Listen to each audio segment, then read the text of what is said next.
സഹോദരി സഹോദരന്മാർക്കും മാതാപിതാക്കൾക്കും പാലക്കാട് ജില്ലയുടെ മഹത്തായ പൊറാട്ട് നാടകം കണ്ട് ആസ്വദിക്കാൻ തയ്യാറായിട്ടാണ് നമ്മുടെ സംഘാടക സമിതിയിലെ കൃഷ്ണകുമാറും എന്റെ സഹോദരന് തുല്യമായ കലാധരനും ഒരുപാട് പേരറിയാത്ത സഹോദരന്മാർ ഇതിനു വേണ്ടി പ്രയത്നിച്ചിട്ടുണ്ട്. ഇതിന്റെ പിന്നിൽ അത് ജനങ്ങൾക്ക് പരിപാടി നേരം വെളുക്കുന്നത് കണ്ട് ആസ്വദിക്കാൻ വേണ്ടിയിട്ടാണ്. ജനങ്ങൾ നല്ല പ്രതീക്ഷയും ആകാംക്ഷയോടെയും കാത്തിരിക്കുക പരിപാടി കണ്ട് ആസ്വദിക്കാൻ തയ്യാറായിട്ട്. പറഞ്ഞു മനസ്സിലായോ? പാലക്കാട് സംസ്കാരം എന്നാണ്, പാലക്കാട് തനിമ എന്നാണ്, പൊറാട്ട് നാടകം എന്നാണ്. പൊറാട്ട് നാടകത്തിന്റെ അഭിരുചി എന്താണെന്ന് നമ്മുടെ പാലക്കാട് ജില്ലയിലുള്ളവർക്കല്ലാതെ വേറെ ജില്ലക്കാർക്ക് അറിയില്ല. ഈ പെൺകുട്ടി നമ്മളെ പോലെ പാലക്കാട്ടുകാരിയോ കേരളക്കാരിയല്ല, അങ്ങനെ കിഴക്കത്തിയല്ല, കിഴക്കത്തി പറഞ്ഞ നീളം കൂടിയ കത്തിയല്ല, കിഴക്ക് രാജ്യത്ത് നിന്ന് വന്നുകൊണ്ട് പാലക്കാട് സംസ്കാരം എന്നാണ്, പാലക്കാട് തനിമ എന്താണെന്ന് അറിയില്ല. നല്ലപോലെ കാര്യങ്ങൾ പറഞ്ഞ് മനസ്സിലാക്കി ഭഗവാനായ അഴകൊത്തപ്പനെ മനസ്സിൽ വിചാരിച്ച് വടക്ക് തൊഴുതി യാത്ര പറഞ്ഞ് വേണം പോകാൻ. അതിന് ചെറിയൊരു തടസ്സം തറിയോ?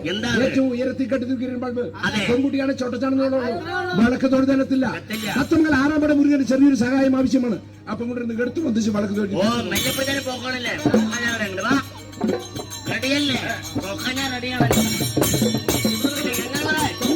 കയ്യും കാര്യം പറ്റിട്ടുണ്ട്. എന്നെ ചെറുതി കൊണ്ടുവരും. എന്താണ് പറ്റിയത്?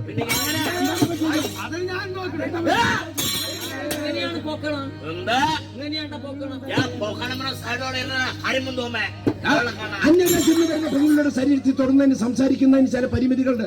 വേണ്ടാത്ത വൃത്തികേട് കാണിച്ച് അടിച്ച ഷേപ്പിന് പറഞ്ഞാൽ ആ പെൺകുട്ടിയെ എടുത്തു ബന്ധിക്കാൻ പറഞ്ഞ വിളക്ക് തൊഴുതാൻ സഹായിക്കാനാണ്. നീ എന്താ ഉടുത്ത വസ്ത്രം മതിക്കണം? ആരാണ് ചോറ് കൊടുത്തത്? ആ പെൺകുട്ടിയെ എടുത്തു ബന്ധിക്കാൻ പറഞ്ഞ വിളക്ക് തൊഴുതാൻ സഹായിക്കാനാണ്. എന്താ വേണ്ടാത്ത വൃത്തികേട്?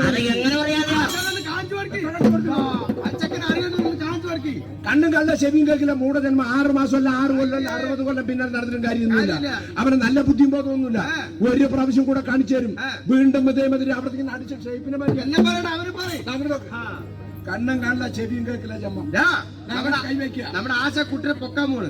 ആ കുട്ടിനെ പൊക്കുന്ന സമയത്ത് നമ്മുടെ ആശാന്റെ 2 കൈ ഉണ്ടല്ലോ, ആ 2 കൈ ഏത് ഭാഗത്ത് നിൽക്കുന്നു നോക്കണം ആദ്യം.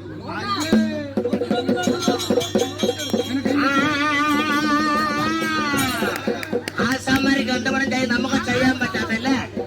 പരിസംപ്രായം മാറ്റമില്ല.